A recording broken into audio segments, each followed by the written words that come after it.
Cerita dibuka dengan diperkenalkannya seorang pria tampan kaya raya bernama Kang Hun. Ia adalah pewaris generasi kedua dari perusahaan DOL yang perfeksionis dan lihai berbisnis. Postur tubuhnya yang tinggi, gagah, serta kepintarannya yang di atas rata-rata membuatnya masuk pada pencarian pria idaman. Sempurna adalah kata yang pantas untuk dirinya. Wow. Di samping fisik dan kepribadiannya yang unggul, Kang Hun ini ternyata memiliki sifat yang arogan serta gengsi yang tinggi, guys. Di lain sisi, kita diperkenalkan dengan seorang gadis cantik dan sederhana bernama Dr. Cha. Dia adalah seorang dokter hewan yang membuka kliniknya di daerah terpencil. Meski jauh dari pusat kota, namun Dr. Cha sangat menikmati hidupnya yang tenang dan damai. Kesehariannya dihabiskan dengan mengobati hewan di klinik dan juga peternakan. 네, 24시간 완벽대기 차닥입니다. Dr. Cha memiliki sahabat bernama Jin Kyung dan seorang musuh bernama Yura. Yura selalu merendahkan Dr. Cha yang berpenampilan sederhana dan membuka klinik di tempat terpencil. Meski begitu, Dr. Cha selalu tegar dan optimis menjalani hidupnya. Ia bekerja 24 jam demi melunasi hutang-hutangnya dan segera membuka klinik impiannya. 내가 이놈의 빚을 내가 징글징글해서 다 갚아버리고 만다. 개업 대출을 하네요. Suatu hari, Kang Hun diculik dan disekap oleh sekelompok orang tak dikenal, guys. Dengan lihai, Kang Hun kemudian melepaskan ikatan di tangannya. Ketika ada momen yang pas, Kang Hun lantas menyerang para penculik dan menghajar mereka semua. Di saat Kang Hun lengah, seorang penculik datang dan menancapkan pisau ke perutnya. Cuak, gitu guys ya. Yap, Kang Hun pun terluka parah. Tapi tenang guys, dengan sisa tenaga yang Kang Hun miliki, ia berhasil terus menyerang dan kabur dari tempat tersebut. Kang Hun yang kabur terus berjalan mencari pertolongan. Tenaganya yang benar-benar terkuras kala itu, hingga di satu titik Kang Hun akhirnya menyerah dan tergeletak. Kang Hun yang terluka itu tak sengaja dijumpai oleh siapa coba? Iyalah Dr. Cha. Dr. Cha kaget melihat kondisi Kang Hun yang terluka parah. Ia hendak menelpon ambulan namun dihalangi oleh Kang Hun. Dr. Cha akhirnya membawa Kang Hun ke kliniknya. 내 말 들려요? 이봐요, 정신 차려봐요. 이봐요, 내 말 들려요? Di klinik, Dr. Cha terus menampar Kang Hun agar tetap terjaga. Ia berusaha menyelamatkan Kang Hun yang sekarat. Sebelum melakukan pengobatan, ia meminta izin terlebih dahulu kepada Kang Hun. Hal ini ia lakukan karena dirinya yang hanya seorang dokter hewan, bukan dokter umum. Ia tak memiliki lisensi untuk mengobati manusia. Setelah mendapatkan izin, ia langsung membuka baju Kang Hun dan bergegas mengobatinya. Roti sobek yang Kang Hun miliki sempat membuat Dr. Cha gagal fokus. Apa itu? Ia kemudian tersadar ketika mendengar rintihan suara Kang Hun yang kesakitan. Dr. Cha kemudian melanjutkan pengobatannya. Usai mengobati dan memastikan Kang Hun sudah baik-baik saja, Dr. Cha bergegas pergi untuk tidur. Namun tiba-tiba Kang Hun menggenggam tangannya seolah-olah tak ingin ditinggalkan. Dr. Cha yang sudah sangat mengantuk kemudian berbaring di samping Kang Hun. Yap, malam yang panjang itu ditutup dengan suasana yang begitu hangatnya, guys. Keesokan harinya, Kang Hun bangun dari tidurnya dan mendapati Dr. Cha yang masih tertidur. Ia kemudian bangkit dan mengenakan pakaian yang ada di sana. Karena harus buru-buru pergi, Kang Hun lantas menuliskan surat kecil berisikan alamat dan nomor HP-nya. Hal ini ia lakukan agar Dr. Cha bisa menagih uang pengobatan kepada dirinya. Ia kemudian pergi meninggalkan Dr. Cha yang masih tertidur. Sayangnya, surat tersebut terjatuh ke tong sampah akibat ulah dari si kucing peliharaan Dr. Cha. Saat tiba di rumah, Kang Hun kembali diperiksa oleh dokter profesional. Dokter tersebut kemudian memuji jahitan dan pengobatan Dr. Cha yang begitu baiknya. Hal itu membuat Kang Hun lega dan selalu memikirkan Dr. Cha. Yap, sepertinya Kang Hun sedikit tertarik dengan Dr. Cha.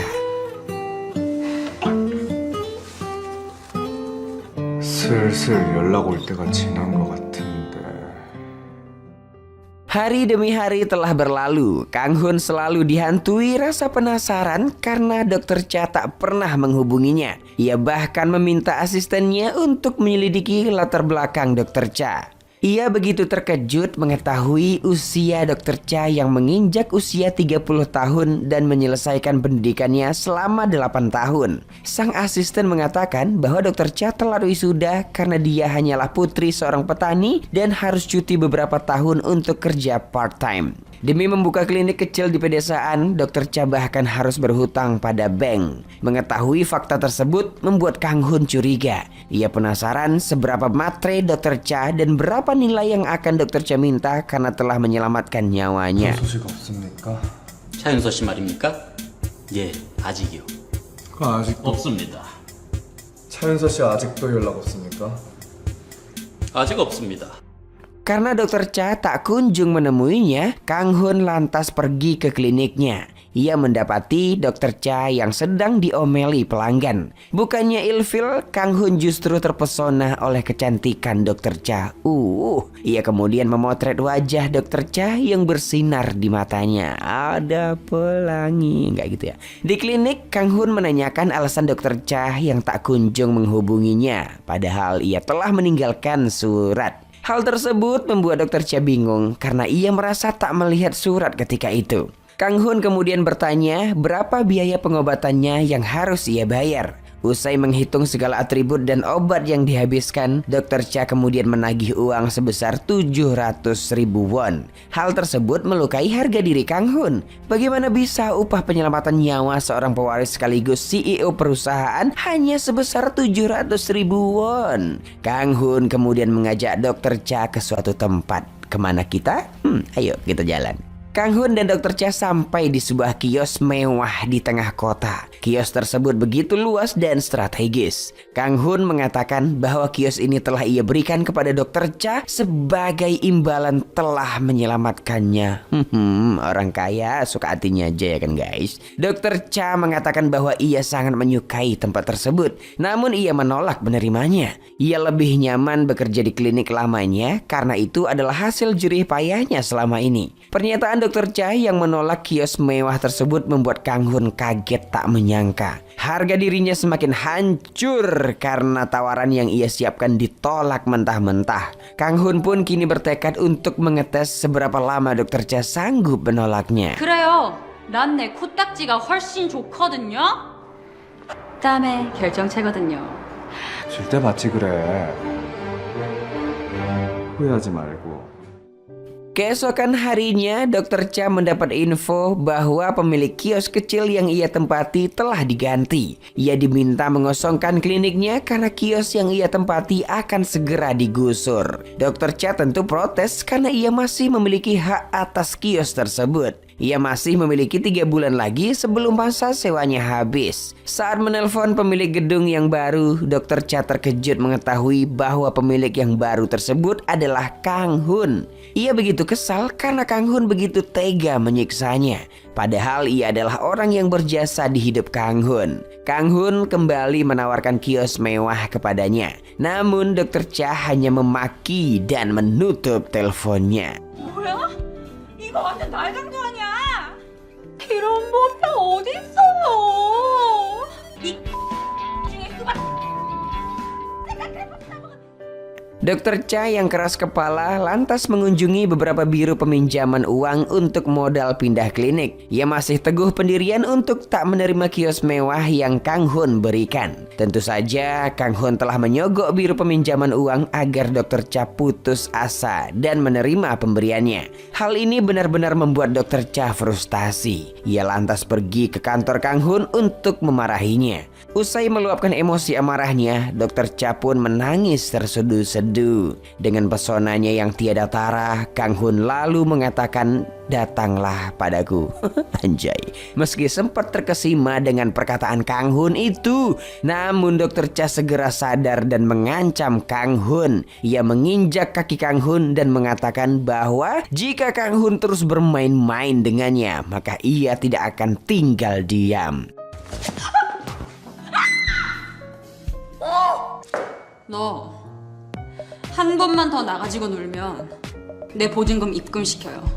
그리고 두 번 다신 보지 맙시다 우리. Dokter Cha kemudian pergi menemui Jin Kyung sahabatnya. Jin Kyung memberikan sedikit uang pada Dokter Cha untuk membantu permasalahannya.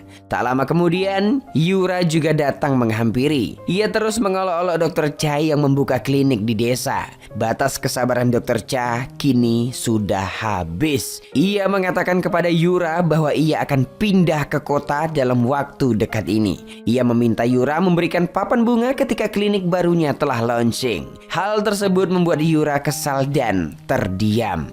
나중에 나 개업하면 꽃이라도 보내줄래? Buntut dari mulutnya yang asal bicara, kini Dokter Cha harus menjatuhkan harga dirinya dan menerima pemberian Kang Hun.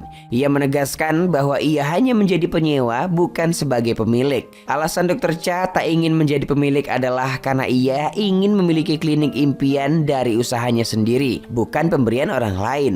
Hal tersebut disetujui oleh Kang Hun. Kini Dokter Cha dan Kang Hun adalah mitra bisnis. Keesokan harinya, Dokter Cha membersihkan kios dan mulai menata. Ia menjalani proses pindahan dengan riang dan gembiranya.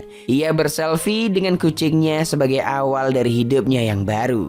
Hari launching klinik baru pun tiba. Tapi sayang tak ada satu orang pun yang datang menyelamatinya. Jin Kyung sang sahabat sejati berhalangan hadir karena ibunya masuk rumah sakit. Hanya papan bunga dari Kang Hun yang datang. Yap, papan bunga yang begitu besarnya guys. Yura yang melihat Dokter Cha berhasil membuka klinik barunya pun ketar-ketir. Ia menelpon temannya untuk merencanakan sesuatu. Di sisi lain, Kang Hun merasa kesal karena sang ibu selalu menuntutnya untuk kencan buta. Sang ibu ingin Kang Hun segera menikah mengingat usianya yang sudah matang. Lanjut cerita, Yura mengajak Dokter Cha untuk bertemu di sebuah kafe. Ini adalah akal-akalan Yura untuk menjahilinya. Ia meminta Dokter Cha yang baru launching klinik untuk mentraktirnya makan. Meski berat, Dokter Cha yang tak ingin harga dirinya direndahkan lagi terpaksa mengiyakannya. Ketika hendak memesan makanan, tiba-tiba seorang pelayan datang dan memberikan sebotol wine. Sang pelayan mengatakan bahwa wine ini adalah pemberian dari pemuda tampan yang duduk di sebelah sana. Yap, siapa dia? Pemuda tersebut adalah... siapa yuk? Kang Hun. Mengetahui hal tersebut, Dokter Cha lantas berpura-pura tak mengenalnya. Di lain sisi, Yura yang sok cantik justru mengira bahwa Kang Hun menyukainya. 끝까지 모른 척 하시겠다.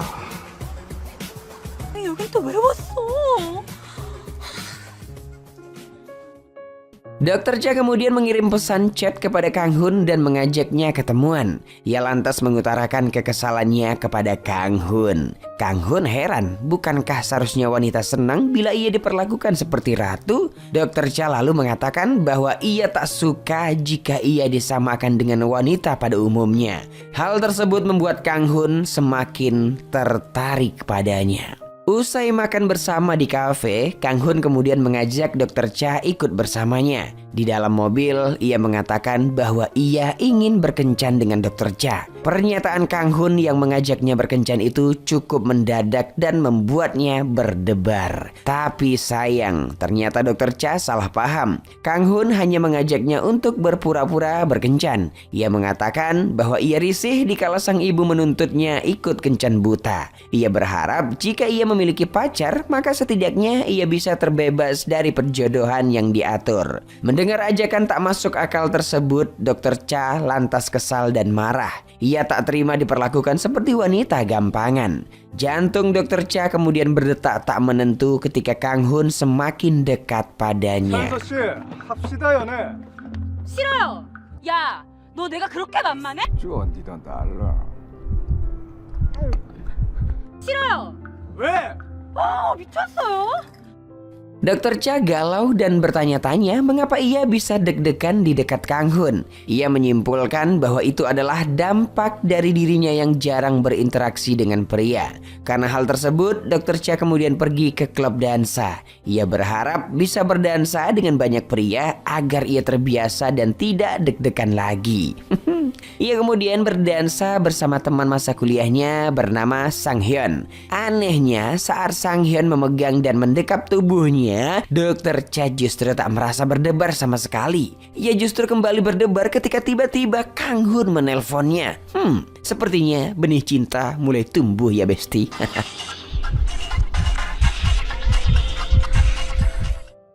Keesokan harinya, Kang Hun kembali datang dan meminta Dr. Cha melakukan pacaran kontrak dengannya selama 3 bulan. Sebagai imbalan, Dr. Cha tidak perlu membayar uang sewa klinik barunya selama 3 bulan tersebut. Mengingat kondisi pelanggan Dr. Cha yang masih sedikit, harusnya tawaran ini cukup berguna baginya ya kan? Yap, Dr. Cha dibuat galau dengan keadaan guys. Nah, malam harinya Kang Hun datang kembali ke klinik Dr. Cha. Ia mengatakan bahwa ia tidak pernah melakukan hal yang tak berguna dalam hidupnya. Dengan manis, Kang Hun juga mengatakan alasan dirinya memberikan klinik kepada Dr. Cha adalah karena ia menganggap Dr. Cha sebagai dokter hewan yang kompeten. Begitu juga alasan ia memilih Dr. Cha sebagai pacar sewaannya. Ia menganggap bahwa Dr. Cha adalah orang yang tepat dan dapat ia percayai. Mendengar perkataan Kang Hun yang tulus itu, Dr. Cha pun luluh dan menyetujuinya. Yap, pacaran kontrak pun dimulai. 뭘 또 쑥스러워하고 그래. 이강훈입니다. 민수한테 남자친구가 있다는 소리는 못 들었는데요. 친구거든요? 남자 사람 친구라고 못 들어봤나? 근데 아까 그놈이랑은 왜 자꾸 붙어 다니는 거야? Pacaran kontrak antara Kang Hun dan Dr. Cha pun dimulai. Di dalam kontrak tertera bahwa Kang Hun adalah atasan dan Dr. Cha adalah bawahan. Setiap pihak dilarang membocorkan kesepakatan yang terjalin pada siapapun. Selama 3 bulan masa kontrak, kedua belah pihak harus bertemu setiap hari demi terbentuknya kesan pacaran yang natural. Dr. Cha juga dilarang untuk bertemu pria lain selain dirinya. Bagi pihak manapun yang melanggar kontrak maka akan didenda 100 juta won dan kehilangan hak atas bangunan kiosnya. Meski berat, Dr. Cha mau nggak mau harus menyetujui semua isi kontrak. Asisten Kang Hun dan kucing Dr. Cha menjadi saksi dalam penandatanganan kontrak tersebut. 그래도 이제 연인이신데 스마일. 아니 연애도 그쪽이 갑이고 내가 을이에요? 당연하지. 헐. 계약 기간 동안 을은 천재지변이나 불이. Hari pertama menjalani hubungan kontrak, tak terjadi apapun di antara mereka. Mereka hanya menjalankan rutinitas masing-masing. Di malam harinya, Kang Hun lantas mengajak Dr. Cha nonton bioskop sebagai kencan pertama mereka. Saat menjemput Dr. Cha tersebut, tak sengaja Jin Kyung datang menghampiri. Ternyata malam itu adalah jadwal bagi Dr. Cha untuk latihan dansa. Kang Hun kemudian mengantarkan Dr. Cha dan Jin Kyung ke tempat latihan. Di lokasi latihan tersebut, Kang Hun merasa cemburu mengetahui pasangan dansa Dr. Cha adalah Sang Hyun. Diketahui Sang Hyun ini dulunya pernah jatuh cinta kepada Dr. Cha semasa kuliah. Hal tersebut pun membuat Kang Hun tak tenang guys. Demi melindungi kekasihnya terjebak cinta lama, dengan gentle Kang Hun pun merangkul dan mengenalkan dirinya sebagai pacar Dr. Cha. Ia berharap Sang Hyun tak akan berani lagi mendekati Dr. Cha. 이따위 스킨십 시자는 계약서에 없는 걸로 아는데요. 뭘 또 쑥스러워하고 그래. Usai keluar dari lokasi latihan, Kang Hun dipenuhi dengan rasa curiga guys. Ia takut Dr. Cha akan bermesraan dengan Sang Hyun. Tak lama kemudian, seorang gadis imut datang menghampirinya. Gadis tersebut bernama Rami. Diketahui Rami ini sangat mencintai Kang Hun dan sedang mempersiapkan diri menjadi istrinya. Siapa dia? Kang Hun yang tak suka pada Rami kemudian mengatakan bahwa ia sudah memiliki pacar. Ia kemudian menelpon dan meminta Dr. Cha datang detik itu juga untuk membuktikan perkataannya. Ketika Dr. Cha tiba di lokasi, wajah Rami langsung berubah kesal dan termakan api cemburu. Ia kemudian menghina Dr. Cha yang terlalu tua untuk Kang Hun. Dr. Cha yang tak terima dipanggil tante lantas mengomeli Rami. Demi membuktikan bahwa mereka benar-benar pacaran, Kang Hun lantas meluncurkan bibirnya pada Dr. Cha. Belum sempat berciuman, belum. Rami yang tak siap menerima kenyataan langsung menghentikannya. Dek Rami, ganggu aja ya kamu. 그만! 남의 혼사길 막을 일 있어요? 아니 그 얼굴에 그 몸매. 씨. Kang Hun dan Dr. Cha kemudian lanjut berkencan malam itu guys. Mereka menonton bioskop di dalam mobil sambil memakan popcorn. Selama menonton itu, Dr. Cha selalu menunjukkan ekspresi yang berubah-ubah sesuai dengan suasana film yang disajikan. Lain halnya dengan Kang Hun yang hanya fokus menatap Dr. Cha. Ia merasa bahagia melihat Dr. Cha yang tersenyum. Usai menonton film, Dr. Cha kemudian mengambil foto selfie berdua. Ini sebagai penanda kencan perdana mereka dalam menjalankan kontrak. Dr. Cha sedikit kesal karena Kang Hun tak pandai tersenyum saat berfoto. Padahal Kang Hun memiliki senyum yang teramat manis guys. 이왕하는 거 협조 좀 하면 안 돼요? 이게 뭐예요 이게?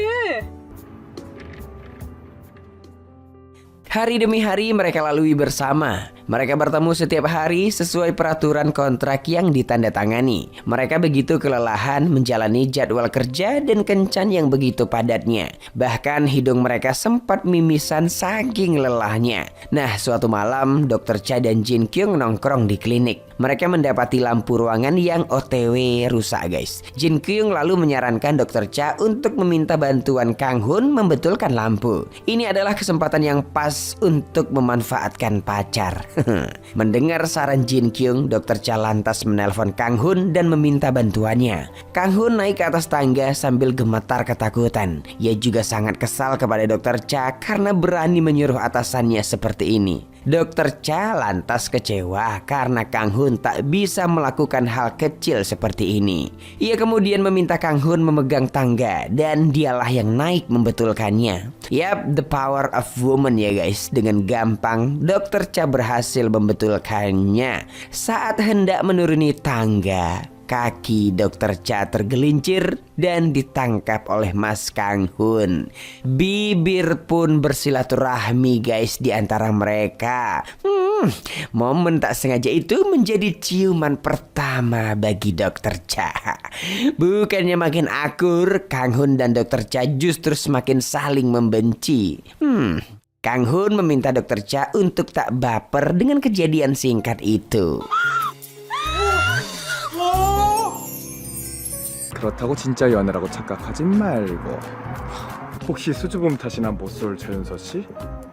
아니거든요? Oke, lanjut cerita ya guys. Suatu hari Kang Hun memiliki acara pesta yang mengharuskannya membawa pasangan. Ia kemudian menjemput Dr. Cha dan mendandaninya dengan begitu anggun. Dengan heels mewah yang ia kenakan, Dr. Cha melangkah dengan begitu elegan di samping Kang Hun. Banyak mata terpana melihat kedatangan mereka. Yura yang juga ada di sana semakin panas menyaksikannya. Ketika Kang Hun sedang bercengkrama dengan mitra kerjanya, Dr. Cha yang asik makan pun dihampiri oleh Rami. Rami menghina gaya makan Dr. Cha yang amburadul dan Dr. Cha yang melepaskan heels ketika sedang makan. Sikap Dr. Cha yang seperti ini benar-benar dapat membuat Kang Hun malu. Dr. Cha lalu bertanya apa yang salah dari sikapnya. Ia kesal karena Rami yang termakan api cemburu selalu mengatainya. Tak lama kemudian Kang Hun datang menghampiri. Kang Hun hanya terdiam menyaksikan Dr. Cha yang melepaskan heelsnya. Kini Dr. Cha sadar bahwa apa yang Rami tuduhkan adalah benar. Ia menyimpulkan bahwa Kang Hun benar-benar malu karena dirinya.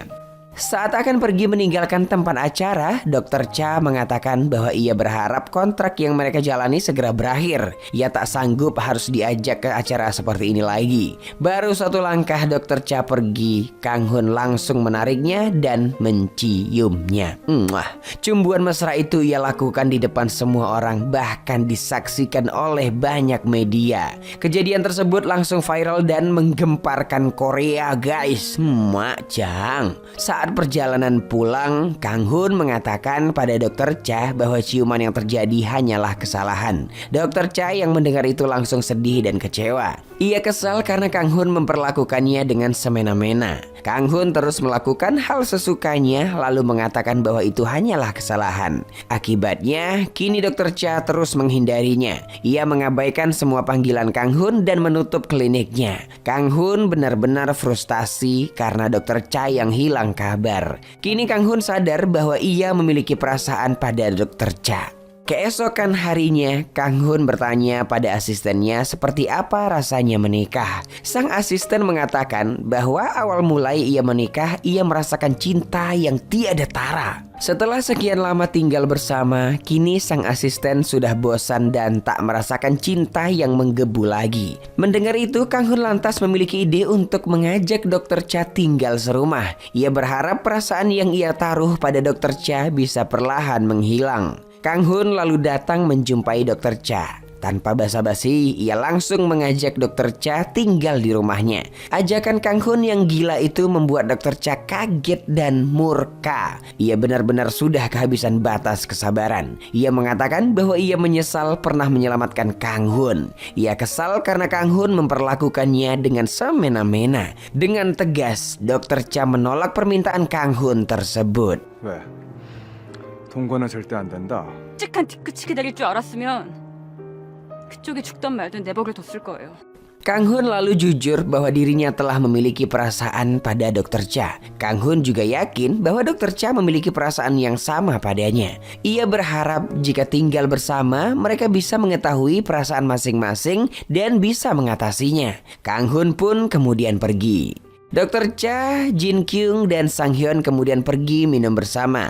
Dr. Cha yang mabuk kemudian dijemput oleh Kang Hun. Ia berceloteh bak anak kecil di atas gendongan Kang Hun. Tingkah konyolnya saat mabuk diakhirinya dengan muntahan di baju Kang Hun. Kang Hun kemudian menggendong Dr. Cha sampai ke klinik. Esok paginya, Kang Hun marah dengan kekonyolan Dr. Cha yang mabuk tadi malam. Ia mengancam akan membatalkan kontrak dan Dr. Cha harus membayar uang penaltinya. Karena tak sanggup membayar uang penalti, Dr. Cha lantas meminta maaf dan mengatakan bahwa ia akan melakukan apapun agar Kang Hun tak membatalkan kontraknya.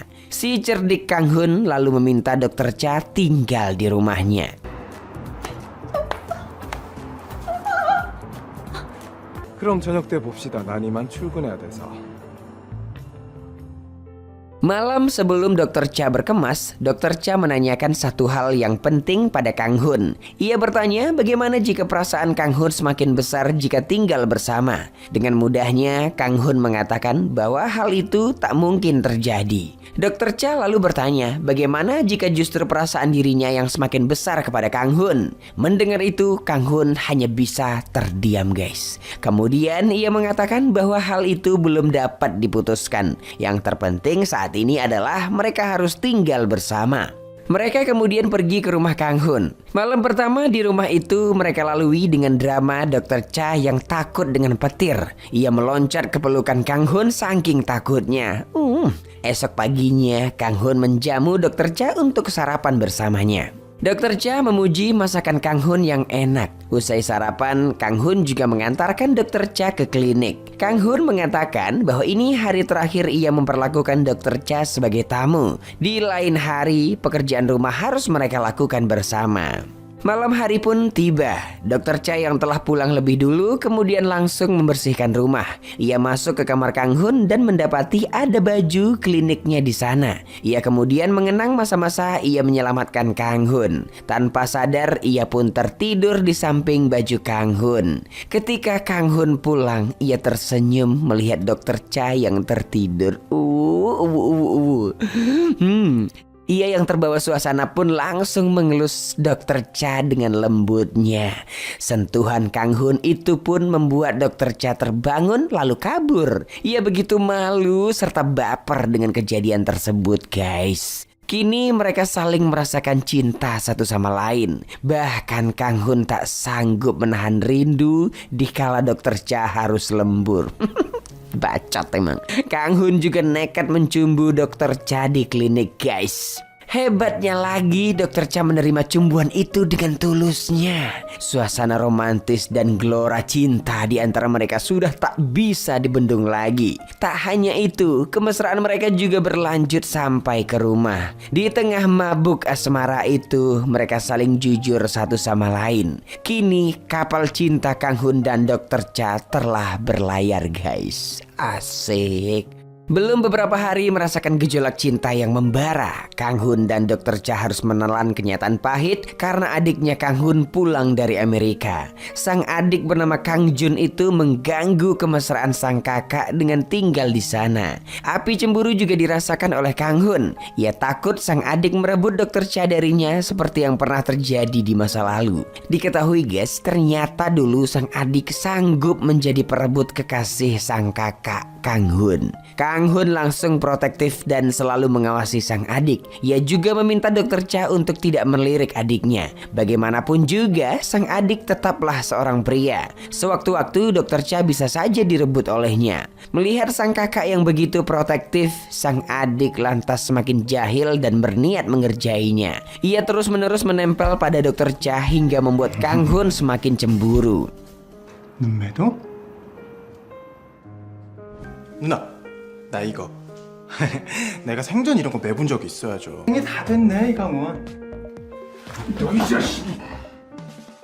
Keesokan harinya, sang adik menjumpai Kang Hun di kantor. Ia menunjukkan postingan sang mantan yang akan menikah. Ia bertanya bagaimana perasaan Kang Hun ketika tahu bahwa mantannya akan menikah. Kang Hun lantas menjawab bahwa ia baik-baik saja. Sang adik pun lantas kesal mengapa sang mantan bisa bahagia usai pergi darinya. Ia juga kesal dengan kakaknya yang kini mendapatkan kebahagiaan baru melalui Dr. Cha. Ia merasa dunia ini tak adil. Mengapa semua orang bahagia sementara dirinya tidak? Yap, meski jahil dan usil, sang adik ini ternyata memikul beban yang dalam. Ia sadar bahwa tindakannya yang merebut pacar kakaknya dulu adalah salah. Sang adik merasa hukuman sang kakak yang membencinya selama ini sudah cukup. Sang adik lalu pergi dan mabuk-mabukan. Usai melampiaskan semua kekesalannya, ia pun pulang ke rumah.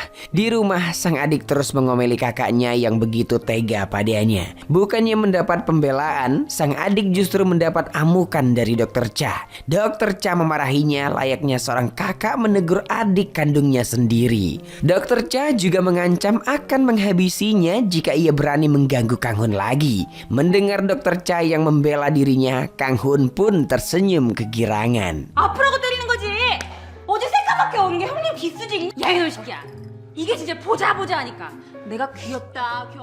Kini Dr. Cha memiliki misi menyatukan hubungan kakak adik tersebut. Ia mengajak dua bersaudara itu untuk mencuci baju bersama. Percikan api yang membara di antara dua bersaudara itu mulai padam perlahan. Mereka bahkan main air bersama dengan riang dan gembiranya. Hanya dalam hitungan jam, Dr. Cha berhasil menyatukan mereka. 먼저 버텨.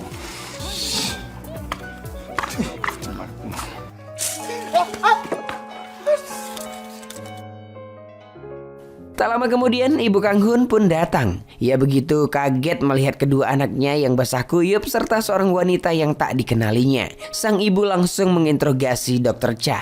Ia menanyakan bibit bebet bobot Dr. Cha yang berani mendekati anaknya. Ia juga merendahkan orang tua Dr. Cha yang hanya seorang petani. Sang ibu kemudian mengusir Dr. Cha. Dr. Cha yang sudah kehilangan muka dihina pun lantas pergi. Kang Hun yang tak terima pacarnya diusir lantas ikut pergi meninggalkan rumah. Sementara sang adik yang kini mendukung cinta kakaknya menasehati ibunya.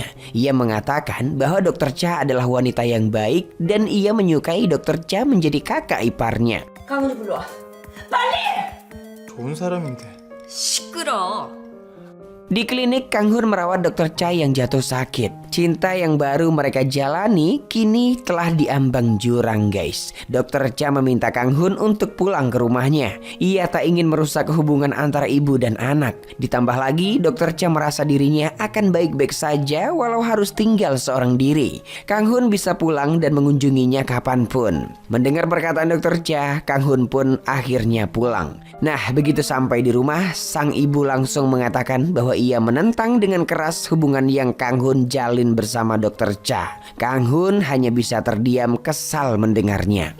Keesokan harinya sang ibu terkejut ketika menemukan sebuah surat perjanjian di kamar Dr. Cha. Ia kaget karena ternyata hubungan yang Kang Hun dan Dr. Cha jalani selama ini hanyalah sandiwara. Sang ibu lalu memarahi Kang Hun yang berani menipunya. Kang Hun yang kini telah mencintai Dr. Cha lalu berkata bahwa pacaran kontrak hanyalah permulaan. Perasaan yang terjalin belakangan ini adalah murni dari hati. Sang ibu lantas tak percaya dan berniat mengujinya. Ia meminta Kang Hun mengajukan surat perjanjian nikah kepada Dr. Cha. Jika Dr. Cha benar-benar mencintai Kang Hun, maka ia pasti akan setuju dengan perjanjian ini. Sang ibu lalu datang ke klinik Dr. Cha. Ia mengatakan bahwa Kang Hun adalah anak yang spesial bagi dirinya. Jika Dr. Cha ingin bersama dengannya, maka ada harga yang harus dibayar. Sang ibu lantas menyodorkan surat perjanjian nikah kepada Dr. Cha. Sang ibu mengatakan bahwa kontrak nikah ini akan diperbaharui setiap tahunnya. Kontrak ini akan selesai jika Dr. Cha dan Kang Hun memutuskan untuk bercerai atau jika hati sang ibu luluh dan menerima Dr. Cha sebagai menantu. Sang ibu juga menyindir Dr. Cha dengan mengatakan bahwa Dr. Cha tak perlu ragu menjalankan kontrak karena ini bukanlah kontrak pertama yang pernah Dr. Cha jalani. Dr. Cha terdiam sejenak lalu mengatakan bahwa ia tidak bisa menjalani kontrak nikah yang ditawarkan. Tak hanya itu, Dr. Cha juga mengatakan bahwa ia tak berniat menikahi Kang Hun. Perkataan Dr. Cha yang tegas itu tak sengaja didengar oleh Kang Hun dan membuatnya salah paham. Kang Hun kesal dan tak menyangka dengan apa yang didengarnya. Ia mempertanyakan mengapa Dr. Cha tak ingin menikahinya padahal mereka saling mencintai. Dengan kesedihan dan amarah yang besar, Dr. Cha berkata bahwa untuk apa dilakukan pernikahan jika endingnya harus berpisah? Untuk apa menikah jika setiap tahun akan dihantui perceraian? Sebesar apapun tunjangan yang diberikan, Dr. Cha tetap tak bisa membayangkan bagaimana nasibnya jika harus meninggalkan anaknya di masa depan. Kang Hun lalu memeluk Dr. Cha dan meminta Dr. Cha percaya padanya kali ini saja. Ia meminta Dr. Cha menyetujui kontrak itu agar mereka memiliki waktu untuk menyelesaikan masalah yang ada. Dr. Cha yang tak bisa menerima kegilaan ini memilih untuk meninggalkan Kang Hun. Yap, kini kapal Kang Hun dan Dr. Cha yang berlayar telah karam guys. 결혼하기도 전에 헤어지면 위자료가 어떻고. 1년만 어머니 제안에 따르면 우리도 남들처럼 당당하게 부부로 살 수 있어. 항상 한 발짝 물러서고 수틀리면 도망갈 궁리만 하지. 미안해. 이번 한 번만 당신이 양보해주라. 미안해요. 안녕. Mereka kini telah resmi berpisah. Canda, tawa, tangis, dan momen yang indah kini hanya tinggal kenangan. Meski telah beberapa hari berpisah, namun rasa yang tersisa tetap tak mampu dibendung. Mereka saling merindukan satu sama lain. Dr. Cha lalu menutup kliniknya sementara dan menetap di kampung halamannya. Ia memutuskan jadi petani untuk sementara waktu. Kang Hun yang harus menjalankan perusahaan kini kehilangan fokus. Ia bahkan sangat lesu dan galau menjalani hidupnya. Ia terus memberi pesan chat kepada Dr. Cha dan mengatakan bahwa ia sangat merindukannya. Tak bisa dibohongi, cinta yang tertanam di antara mereka begitu kuat hingga perpisahan terasa begitu berat.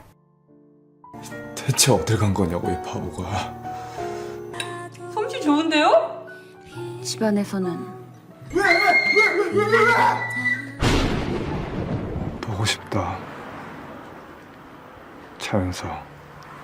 Di sisi lain, sang ibu mendapat kabar dari asisten Kang Hun bahwa orang yang telah menyelamatkan nyawa Kang Hun ketika tragedi penculikan adalah Dr. Cha. Sang ibu merasa malu dan bersalah karena telah menghalangi cinta anaknya. Asisten Kang Hun juga mengatakan bahwa bisa saja Dr. Cha mengungkapkan kebenaran ini demi mendapatkan restu dengan instan. Namun Dr. Cha memilih untuk tak mengatakannya karena ia tak ingin sang ibu khawatir. Asisten Kang Hun meminta sang ibu untuk memikirkan lagi betapa berharganya Dr. Cha bagi Kang Hun. Mendengar semua kenyataan itu, kini sang ibu ikhlas jika Kang Hun memilih untuk menikahi Dr. Cha. Karena telah mendapatkan restu dan rindu yang tak terbendung lagi, Kang Hun lantas pergi ke kampung Dr. Cha. Ia melamar Dr. Cha dengan kontrak perjanjian yang lebih menarik. Kontrak tersebut adalah perjanjian bahwa mereka akan menikah dan terus bersama seumur hidup. Mendengar kontrak yang seumur hidup tersebut, tentu saja Dr. Cha tak menolaknya. Cinta Kang Hun dan Dr. Cha akhirnya bersatu kembali, guys. Mereka kemudian melanjutkan cintanya ke jenjang pernikahan. Oke guys, dengan begitu drama pun tamat. 이강훈 대표님께서 품절남 대열에 합류하신 역사적인 날입니다. 이제 저도 좀 편해지겠네요. 아유, 신부님도 미모가 짱이셨죠. 결혼식 날 수트발까지 퍼펙트 하셨던 우리 대표님. 그럼 여러분, 안녕.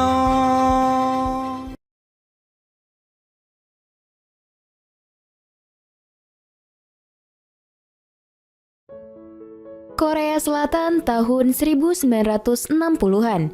Di sebuah desa yang hijau dan sejuk, tampak seorang wanita sedang berjalan sendirian. Ia hendak menuju ke sebuah tempat untuk membagikan sembako. Wanita itu adalah Nyonya Jungsuk. Ia merupakan seorang istri dari seorang pematung terbaik di Korea saat itu yang bernama Kim. Tuan Kim juga telah mendapat gelar kehormatan profesor dan merupakan orang terpandang serta kaya raya di desa ini. Tapi sayangnya, kini Tuan Kim mengalami penyakit serius yang perlahan akan melumpuhkan dirinya. Itu membuatnya jadi kehilangan makna hidup. Penyakit itu Tuan Kim dapat setelah pecah Perang Korea. Di sisi lain, tampak Bibi Gyeongsan dan anaknya sebagai pembantu di rumah Tuan Kim sedang menjemur pakaian. Mereka melihat Tuan Kim sedang berjalan ke arah mobil untuk meninggalkan rumah. Tak mampu berkata, mereka hanya melihatnya saja. Ternyata Tuan Kim hanya memanaskan mobilnya itu dan kembali untuk beristirahat. Scene berganti. Di tempat pembagian sembako, terlihat banyak orang-orang tidak mampu mengantri. Wanita bernama Min Gyung kemudian dituduh telah mengambil sembako 2 kali. Namun meski mengetahui itu, Nyonya Jungsuk tetap memberikannya sembako lagi dan meminta petugas untuk tidak kasar padanya. Di sini Nyonya Jungsuk melihat potensi dari diri Min Gyung yang mempunyai tubuh yang ideal dan bisa dijadikan model agar suaminya bisa kembali bersemangat untuk bekerja. Di rumahnya, Nyonya Jungsuk menemui suaminya dan mengatakan kalau dia melihat ibu muda dengan tubuh yang ideal. Nyonya Jungsuk berharap suaminya bisa bekerja dan tidak lagi bermuram durja. Tapi Tuan Kim hanya merespon seadanya, seolah sangat berputus asa dengan penyakitnya. Keesokan harinya, Nyonya Jungsuk pergi menemui Min Gyung yang sedang bekerja di sebuah warung sebagai pencuci piring. Nyonya Jungsuk menawari Min Gyung untuk bekerja dengan suaminya dengan upah 100 kali lipat dari yang dia dapatkan sebagai tukang cuci piring. Awalnya dia senang menerima tawaran itu, namun ketika mengetahui bahwa ia akan dijadikan model sebagai objek patung tanpa busana, dia pun menolaknya. Tapi begitu di rumah, Min Gyung yang memang sangat membutuhkan uang pun memikirkan kembali tawaran itu. Di sisi lain, di rumah Nyonya Jungsuk, dia kembali mencoba mengobrol dengan suaminya untuk mempertimbangkan Min Gyung. Jika Min Gyung dirasa tidak sesuai dengan hasrat seninya, maka Nyonya Jungsuk tidak akan membahasnya lagi. Lagi-lagi, Tuan Kim hanya diam, lalu tidur membelakanginya. Paginya, Bibi Gyeongsan dan putrinya sedang bekerja seperti biasa. Tak berapa lama, Min Gyung pun mendatangi rumah Nyonya Jungsuk yang tampak luas dengan suasana yang asri sembari menikmatinya. Dan dia pun setuju untuk bekerja sebagai model dengan keluarga Tuan Kim tersebut. Nyonya Jungsuk memandikannya sebelum bertemu dengan Tuan Kim. Di sisi lain, putri Bibi Gyeongsan diam-diam ternyata juga tertarik untuk menjadi model. Scene berganti. Di studio usang di pinggir danau milik Tuan Kim, Min Gyung pun telah bersiap. Tuan Kim tampak memandanginya lama. Kemudian, ia melukis sketsa tubuh Min Gyung. Ia sangat detail memperhatikan bentuk tubuh Min Gyung. Dalam jiwa seni Tuan Kim, ia sangat menilai seni dari lekukan tubuh. Lalu, Tuan Kim meminta Min Gyung untuk membuka seluruh pakaiannya, hingga Min Gyung kini tidak mengenakan sehelai benang pun. Perlahan ibu muda itu pun melakukan instruksi demi instruksi dari Tuan Kim untuk melakukan banyak pose. Scene pindah ke rumah Min Gyung yang kumuh. Tampak di sana suami Min Gyung tidak punya akhlak sedikit pun. Sang suami mencium bau sup daging yang sudah lama sekali tidak mereka makan. Dia bertanya, dari mana Min Gyung mendapatkan uang? Dan Min Gyung menjawab bahwa dia bekerja di rumah profesor dari kota, yaitu Tuan Kim. Suami tak bermoral itu lalu mencari dan mengambil sisa uang Min Gyung untuk bermain judi. Ternyata Min Gyung juga sering mendapatkan KDRT dari suaminya yang ringan tangan ini. Pagi itu Min Gyung kembali menemui Tuan Kim di studio. Namun Tuan Kim tampak masih memulihkan tangannya dan menyuruh Min Gyung untuk kembali lagi besok. Dengan sopan, Min Gyung pun pergi dari sana. Hari esok pun tiba, Tuan Kim dan Min Gyung lalu memulai proyek pembuatan patung itu. Min Gyung diajari oleh Tuan Kim untuk dapat menghayati musik yang diputarnya demi mendapatkan pose yang indah. Perlahan Min Gyung berhasil mendapatkan pose-pose indah dan Tuan Kim mulai melukis lekukan demi lekukan tubuh Min Gyung secara detail. Tak lama, Min Gyung dan Tuan Kim kemudian beristirahat. Mereka pun mengobrol ringan seputar latar belakang Tuan Kim. Lalu putri bibi Gyeongsan datang untuk mengantarkan pakaian dan makanan. Ia lalu memberikan barang bawaannya itu pada Min Gyung. Putri bibi Gyeongsan yang penasaran dengan apa yang mereka lakukan di dalam mencoba mengintip. Namun sayangnya, ia tak bisa melihat apapun. 귀로만 듣지 말고 마음으로 느껴봐. Setelah pulang dari bekerja dengan Tuan Kim, Min Gyung memergoki suaminya sedang bercumbu dengan wanita lain. Tapi lagi-lagi malah Min Gyung yang mendapatkan kekerasan dari suaminya itu. Bibi Gyeongsan pun menjenguknya dan melaporkan pada Nyonya Jungsuk kalau Min Gyung telah mengalami KDRT dari suaminya. Hal itu juga lantas diceritakan Nyonya Jungsuk pada Tuan Kim. Tuan Kim pun menyarankan agar Min Gyung diberikan obat-obatan yang baik. Karena Min Gyung sedang sakit, putri bibi Gyeongsan memanfaatkan kesempatan itu untuk menggantikannya menjadi model. Dia membuka seluruh pakaiannya dan menawarkan diri untuk menjadi model pada Tuan Kim. Namun Tuan Kim tak menanggapinya dan itu membuat putri bibi Gyeongsan kecewa berat dan menangis sepanjang malam. Cerita berlanjut, Min Gyung menemui Tuan Kim di studio dengan kondisi muka dan tubuh yang memar akibat mendapatkan KDRT kemarin. Tuan Kim bertanya, apakah Min Gyung baik-baik saja? Min Gyung menjawab kalau dia telah terbiasa dengan itu. Tuan Kim tampak ikut bersedih dengan keadaan Min Gyung. Tukang tanah liat pun datang dan mempersiapkan tanah liat terbaik untuk seni patung tubuh yang akan segera dibuat. Tuan Kim juga mengatakan pada Min Gyung kalau untuk patung tubuh, yang terpenting adalah bentuk tubuh objeknya, bukan wajah. Melihat tingkah Min Gyung yang ikut mengadu tanah liat, Tuan Kim pun tersenyum. Dan kini hari-hari Tuan Kim sejatinya telah berubah. Dari putus asa menjadi semangat untuk menjalani hidup lagi. Berkat Min Gyung yang menumbuhkan kembali semangat jiwa seninya. Tak lama, Min Gyung pun kembali tanpa sehelai benang pun. Dan Tuan Kim melukisnya. Di sela-sela itu, Min Gyung bertanya, kenapa dia tak boleh mengenakan pakaian? Tuan Kim menjawab kalau dia mencari nilai tertentu melalui tubuh manusia. Setelah bekerja, Tuan Kim kelihatan sangat senang dan benar-benar mendapatkan semangat yang membara dengan berteriak senang di pinggir danau itu. 그러니까 옷이 껍데기일 뿐이고. Dalam perjalanan pulang, dia pun disapa ramah oleh para petani di sana. Di kediaman Nyonya Jungsu, bibi Gyeongsan yang baru pulang dari pasar bertanya, mengapa sang majikannya ini tidak pernah mengunjungi studio Tuan Kim. Nyonya Jungsuk hanya mengatakan bahwa dia berhutang segalanya pada Min Gyung karena telah membuat suaminya kembali semangat menjalani hidup. Hal itu juga seolah menyiratkan bahwa suaminya adalah seniman sejati yang hanya akan hidup dengan karya seninya. Di sisi lain, Tuan Kim sedang menjalani pemeriksaan rutin dan diambil sampel darahnya. Dokter menyarankan untuk menjaga kesehatannya dan jangan terlalu memaksakan diri untuk bekerja. Dokter juga menyampaikan kondisi Tuan Kim pada istrinya dan akan memeriksa sampel darah itu. Di studio, Min Gyung menemui Tuan Kim dan mengatakan dia sangat senang dan berterima kasih pada Tuan Kim dan istrinya. Tuan Kim hanya tersenyum padanya. Tuan Kim lalu menanyakan tentang suami Min Gyung. Dan disinilah Min Gyung mengatakan kalau itu bukanlah suaminya, melainkan teman dari suaminya yang dulu kala ditugaskan untuk menjaga Min Gyung ketika suaminya meninggal dalam peperangan. Namun bukannya menjaga Min Gyung, pria bejat itu malah mencabut yang membuat Min Gyung hamil. Mau tak mau, Min Gyung pun menerima pria itu sebagai suaminya sampai saat ini. Shin pindah ke rumah Min Gyung. Di sini, suaminya menyuruh Min Gyung meminjam uang 10.000 won kepada Tuan Kim untuk keperluannya. Min Gyung tampak menolak. Suaminya lalu bertanya, apa yang sebenarnya Min Gyung lakukan di rumah Tuan Kim. Min Gyung hanya menjawab, ia bekerja sebagai pembantu. Namun suaminya tampak curiga. Min Gyung kembali melakukan pekerjaannya, menjadi model patung tanpa busana dengan Tuan Kim. Di sisi lain, Nyonya Jungsuk sedang ke Seoul untuk mendatangi sebuah pernikahan.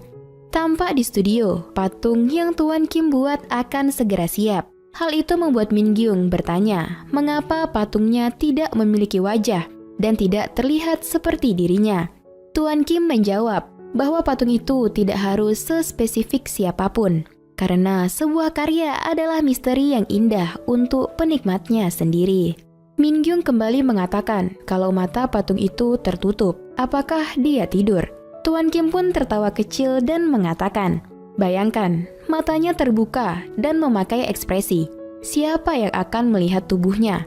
Mereka pasti hanya akan fokus melihat wajahnya. Tapi Tuan Kim jadi berpikir akan hal itu. Setelah itu, Min Gyung dan Tuan Kim pergi untuk merefreshkan diri ke pantai dengan mobil tua milik Tuan Kim. Di tepi pantai itu, Tuan Kim kembali mengingat perkataan Min Gyung yang mengatakan tentang wajah patung itu untuk mengetahui patung itu senang, sedih, marah, atau bahagia. Scene berganti.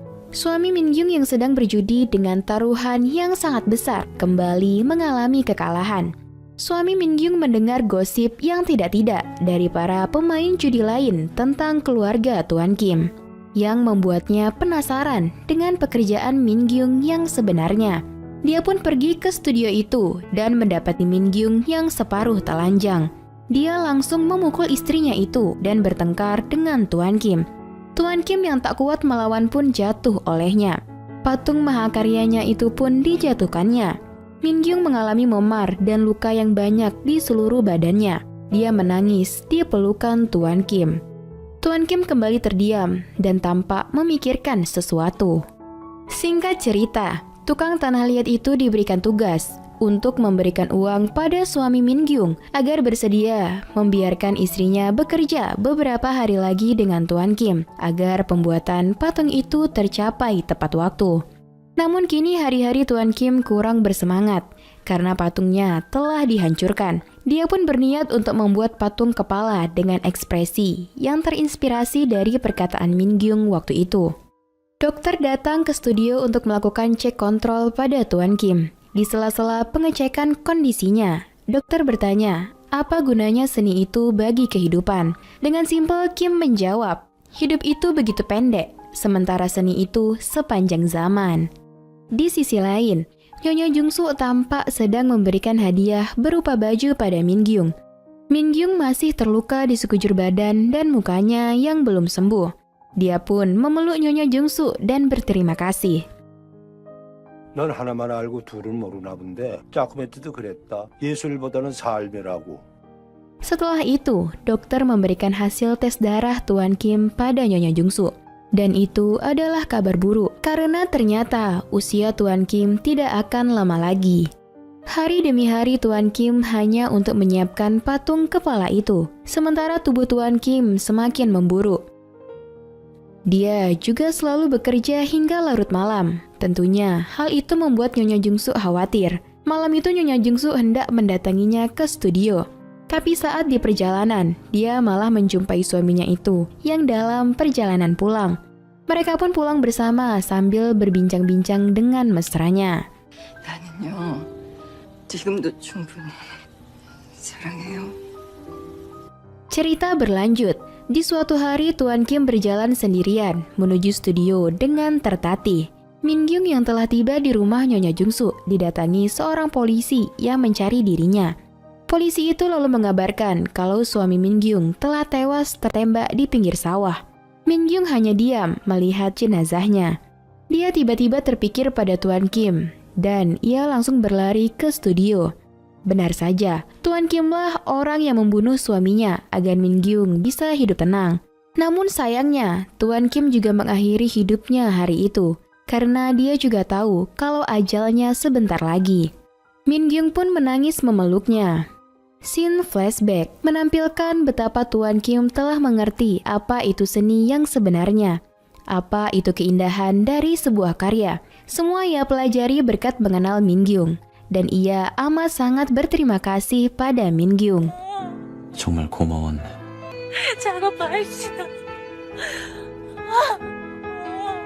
Di rumahnya, Nyonya Jungsu tampak sangat sedih dengan kepergian suaminya. Bibi Gyung-san berusaha menenangkannya dengan memeluknya. 이제 보내드려야지. Keesokan paginya, Nyonya Jungsuk pun pergi ke studio itu dan membaca surat dari suaminya. Surat itu berisikan tentang Tuan Kim yang tak ingin lebih jauh menyusahkan istrinya. Ia akan selalu mencintai Nyonya Jungsuk. Membaca itu, Nyonya Jungsuk tak kuasa menahan air matanya. Namun tangisannya reda setelah melihat patung wajah karya Tuan Kim yang telah jadi. Seketika ia juga melihat bayangan suaminya itu tersenyum di samping patung tersebut. Dan film pun berakhir. 이 얼굴에는 내 삶이 배어있고 내 삶에는 당신이 투영되어 있지. 당신을 사랑하고 있다는 말을 이제야 고백하네.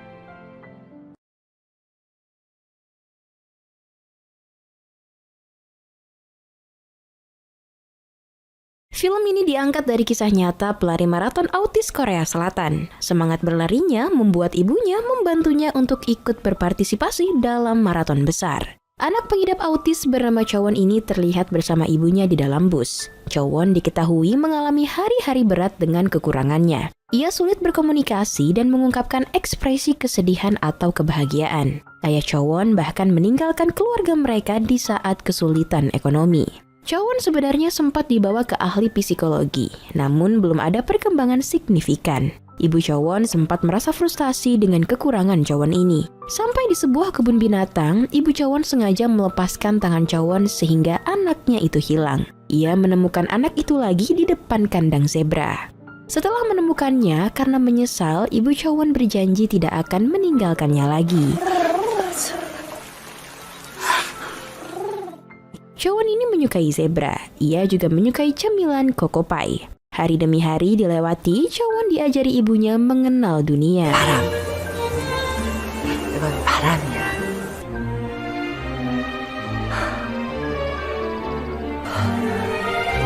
초원이 가슴이 뛰네.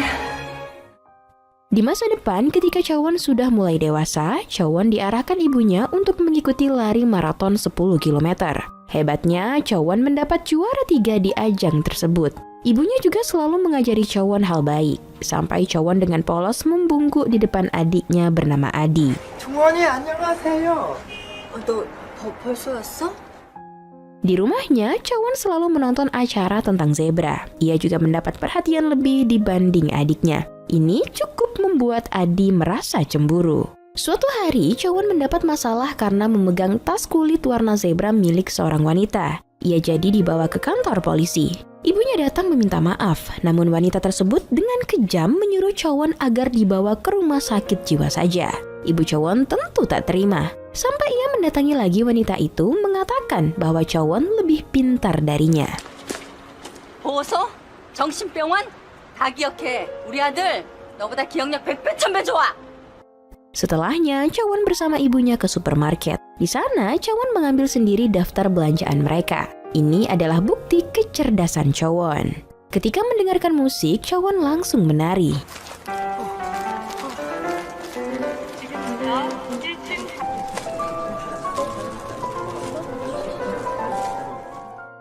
Sepulang dari sana, Ibu Chowon menemui guru renang Chowon. Ia mengatakan keinginannya agar Chowon mengikuti ajang lari maraton yang lebih tinggi. Mungkin ini terlihat seperti paksaan ibunya agar Chowon dapat membuat pencapaian seperti anak lain. Guru Chowon menyarankan agar Chowon mengikuti ajang maraton 42 km nantinya. Malamnya, Ibu Chowon mengajarkan Chowon cara tersenyum ketika difoto. 그렇지, 이렇게. 오, 그래. 스마일. 스마일. Subuh harinya, karena Chowon belum ada pelatih, ibunya melatih Chowon sendiri untuk persiapan ajang maraton 42 km itu.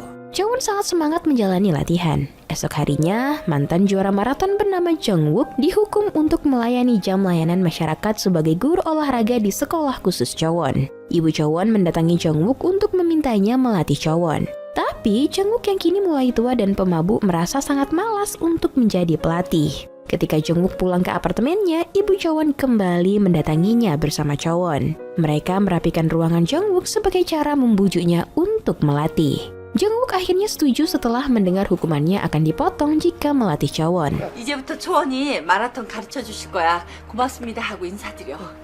Singkatnya, Jungwook melatih Chowon meski dengan malas-malasan. Di awal latihan, Jungwook menggunakan kata-kata kotor ketika memerintah Chowon. Sepulangnya dari sana, Chowon mengulangi kata-kata Jungwook. Hal ini tentu membuat ibunya marah. Keesokan harinya, Ibu Chowon datang ketika Chowon sedang latihan. Jungwook berkata ia pesimis Chowon bisa melakukan maraton. Ia merasa Chowon hanya dipaksa ibunya tersebut. Chowon juga bisa meninggal karena kelelahan. Karena merasa Jungwook benar, Ibu Chowon tidak menyanggahnya. Ia hanya meminta Jungwook tak berkata kasar ketika melatih, karena Chowon meniru perkataannya. Di perjalanan pulang, Ibu Chowon merenungi perkataan Jungwook bagaimana ia selama ini hanya memaksakan semua keinginannya kepada Chowon. Meskipun kini Chowon juga senang dalam berlari. Malam esoknya, Adi mendapat ucapan ulang tahun dari ayahnya dari sebuah pesan. Esoknya, Chowon latihan lagi bersama Jungwook. Chowon tampak tak membagi air minum. Ia juga makan buah plum sendirian. Jungwook jadinya harus memesan makanan sendiri. Sebenarnya bukan tak mau berbagi. Chowon hanya tak terbiasa berbagi makanan dengan orang lain. 마, 물 좀 마시자. 마. Hari selanjutnya, Jungwook memakan buah plum Chowon diam-diam. Setelah kejadian itu, lucunya Chowon membawa tasnya ketika berlari karena takut buahnya dicuri. Ketika hujan, Chowon berkata kepada Jungwook bahwa ia menyukai zebra. Jungwook kagum mendengar kecerdasan Chowon dengan hafalannya tentang siaran zebra. Ia mengetes Chowon soal matematika, tapi Chowon tak mengabaikannya. 365 곱하기 75는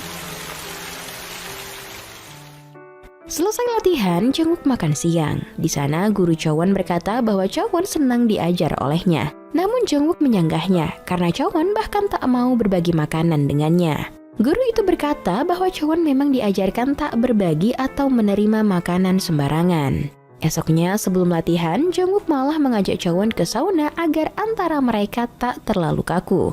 Setelah lama di sana, Jungwook menyuruh Chowon ke lapangan duluan. Ia menyuruh Chowon lari 100 putaran lapangan sembari menunggunya. Di sana Jungwook malah tertidur. Ia jadi telat menyusul Chowon. Ketika di lapangan, ia melihat anak itu benar-benar telah lari 100 putaran. Meskipun lelah, Chowon tak mengatakan kelelahannya.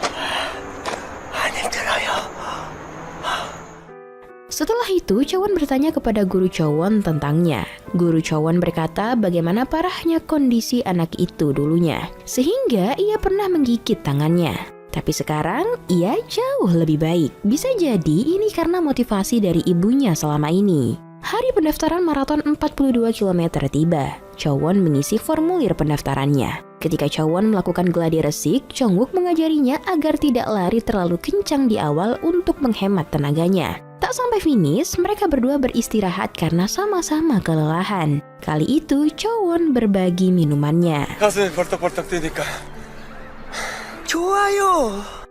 Setelahnya, Jungwook mengajak Chowon menonton pacuan kuda, lalu mengajarinya minum alkohol sebagai cara mengakrabkan diri. Ketika sudah pulang ke rumah, di depan ibu dan adiknya, Chowon menenggak air putih seolah sedang minum alkohol. Ketika ibu Chowon bertemu dengan Jungwook, ia mengatakan kekesalannya bagaimana Jungwook telah mengajari anaknya minum alkohol. Jungwook jadi membahas bagaimana ibu Chowon terlalu mengatur Chowon, sehingga Chowon tak memiliki kebebasan apakah ia ingin berlari atau tidak. Jungwook lalu meninggalkannya dan tak ingin melatih Chowon lagi. Ketika kembali ke rumah, ibu Chowon memegangi perutnya seperti mengalami sakit serius. Beberapa lama ia mendatangi guru Chowon. Guru Chowon berkata agar Chowon jangan terlalu dipaksa untuk berlari karena fisiknya berbeda dengan anak lain.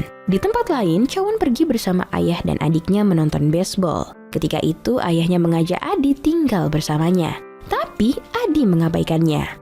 Beberapa hari kemudian, ajang lari maraton 42 km pun tiba. Chowon hanya ditemani ibunya. Kala itu, Chowon tak menyelesaikan larinya sampai garis akhir. Sebenarnya, panitia memberikan medali untuk tiap peserta, tapi ibu Chowon tidak memberikannya sebagai cara agar Chowon punya motivasi untuk menyelesaikan larinya di ajang maraton. 메달을 주세요.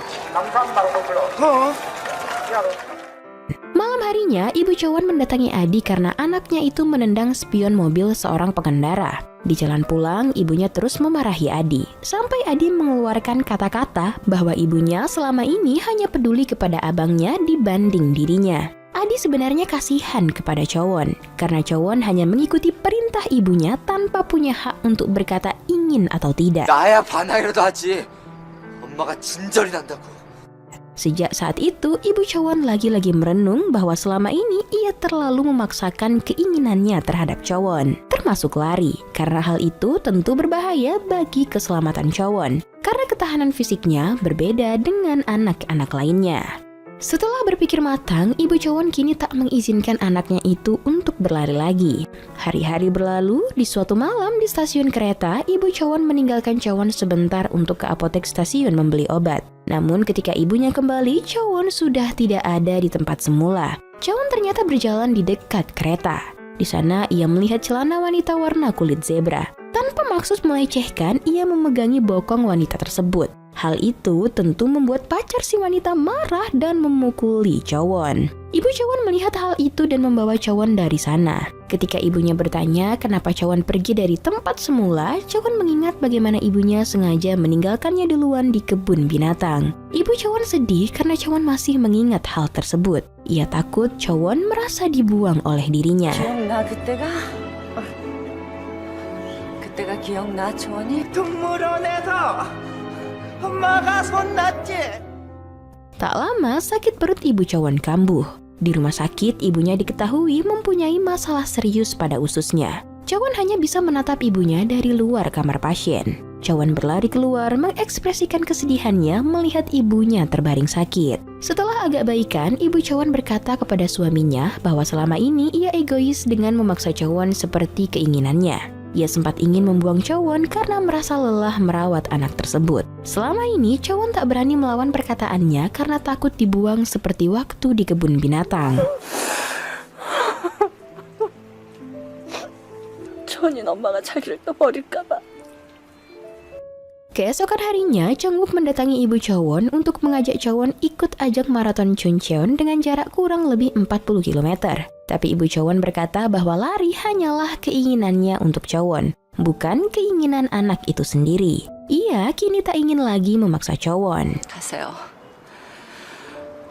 이제 안 해요. Setelah tak lagi latihan lari, Chowon merasa hidupnya kurang motivasi. Ia melihat sepatu baru dari Jungwook seperti ingin berlari dengan sepatu itu. Bahkan ketika bekerja di pabrik, Chowon berdiri di depan kipas membayangkan dirinya sedang berlari. Malam harinya, Adi melihat amplop undangan untuk Chowon di ajang maraton Chuncheon. Namun Adi seperti tak menyetujuinya. Keesokan harinya, di hari maraton Chuncheon dilaksanakan, Jungwook ditemui ibu dan adik Chowon. Karena Chowon diketahui telah pergi. Siapa sangka Chowon kini sedang dalam perjalanan ke lokasi maraton. Singkatnya, ketika sampai di lokasi tersebut, Jungwook bersama ibu dan adik Chowon mencari Chowon untuk membawanya pergi. Ketika sudah bertemu, ibu Chowon memarahinya kenapa ia masih ikut maraton padahal tidak dipaksa lagi. Diketahui Chowon tetap ingin maraton karena keinginannya sendiri. Meski disuruh pulang, Chowon tetap mengikuti maraton tersebut. 초원이 안 쓰러져요? 초원이 다리는 백만불짜리 다리.